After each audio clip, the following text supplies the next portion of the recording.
5వ అధ్యాయం 2వ వచనం. బెత్లెహేము ఎఫ్రాతా యూదా వారి కుటుంబములో నీవు స్వల్ప గ్రామమైనను నా కొరకు ఇశ్రాయేలును ఏలుబోవాడు నీలో నుండి వచ్చును. పురాతన కాలం మొదలుకొని శాశ్వత కాలము ఆయన ప్రత్యక్షమగుచుండెను. ఇక్కడ చెప్తున్నారండి, ఏమని చెప్తున్నారంటే బెత్లెహేం గురించి. యూదా వారి కుటుంబంలో ఒక స్వల్ప గ్రామం. ఏ గ్రామం అంట? స్వల్ప గ్రామం. అది చాలా చిన్న గ్రామము. బహుశా ఎవరికి తెలియకపోవచ్చు, కానీ యేసు ప్రభువు పుట్టడం వలన ఆ స్వల్ప గ్రామము కాదు, కానీ అందులో నుండి రాజు ఏలడానికి దేవుడు బయటకు తీసుకొచ్చాడు. హల్లెలూయా. కాబట్టి ఇక్కడ మనం చూస్తున్నాం స్వల్ప గ్రామము, స్వల్ప పరిస్థితులు, అల్పమైన పరిస్థితులు మనం గమనిస్తున్నాం.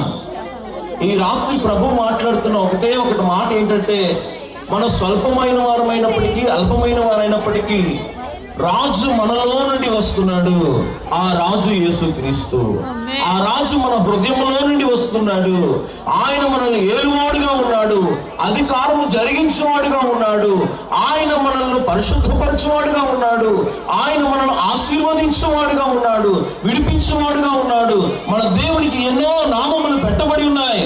అన్ని నామముల కన్నా పైనామము కలిగిన వాడు ఆయన. అత్యధికమైన సంపన్నుడు, శక్తిమంతుడు, బలవంతుడు. 1 కాదు, 100 కాదు, 1000 కాదు, ఎన్నో నామములు ఆయనకు కలిగి ఉన్నాయి. హల్లెలూయా. అంటే ఎన్నో పేర్లు ఉన్నాయి. అద్భుతమైన దేవుడు ఆయన, ఆశ్చర్య కార్యాలు జరిగించే దేవుడు. అలాంటి గొప్ప దేవుడిని మనం కలిగి ఉన్నాం కనుక ఆ గొప్ప కృప దేవుడు మనందరికీ కలిగించును గాక. ఒక మాట అండి, మీరందరూ చాలా ధనిలు. ఎందుకంటే యేసు ప్రభువుని త్వరగా తెలుసుకున్నారు మీ ప్రాంత ప్రజలు. కానీ మా కుటుంబాల్లో ఎవరు తెలుసుకోలేదు. నాకు 12 సంవత్సరాలు ఉన్నప్పుడు